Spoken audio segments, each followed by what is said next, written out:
I was homeless at the time, and being extremely desperate, I had found a disgusting room with a bed in it. The smell was manageable, and I knew I could survive here.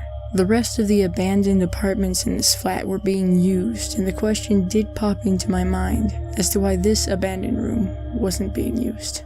The other clear observation I had made was the obvious letters scribbled all over the walls of this room, and I had figured it was a drug addict who had no idea what he was doing and started writing random alphabets all over the walls.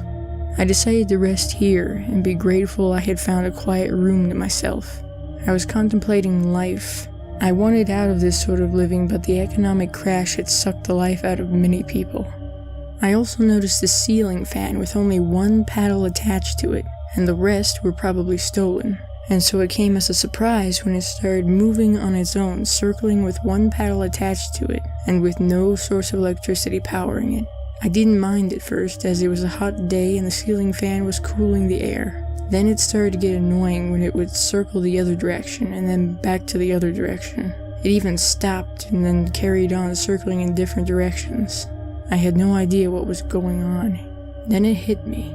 The ceiling fan with one paddle attached to it was more of a Ouija board, and it was pointing to a letter on the wall and was trying to spell out something. I found a paper and a pencil, surprisingly, in this room under the mattress, and the first sentence I had written down from the moving ceiling fan was, "Who are you?" And I replied, talking to the air, "I am John, and I am homeless." The ceiling fan then started rotating on a word, stopping and going again, and this time the message I had written down was, "I am also homeless. Life is unfair, isn't it?"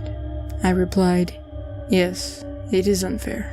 The ceiling fan started rotating again on a letter, and I had written down its message, and this time it said, "I was abandoned as a child and had to survive on my own ever since." I replied saying, "It's terrible, and I'm very sorry." In my own head, I actually thought I had made a friend from beyond the grave. I was conversing with this ghost for hours, and at times I would get very weird and extremely random messages like, "Women taste good," or "I like hell. It's a fun place. Satan lets me play with the burning," and I would have no idea what to say to this at all. My instincts were telling me to run out of this room, but I just couldn't. I would reply in the air to this entity with things like, "So you met Satan? And how come you're in hell?" The ceiling fan would start rotating, stopping on a word. The message I wrote down was, "I have always dreamed of going to hell, and I want to suffer." This entity was becoming random and erratic. I started to feel a little threatened by its presence, and I needed a way to get out.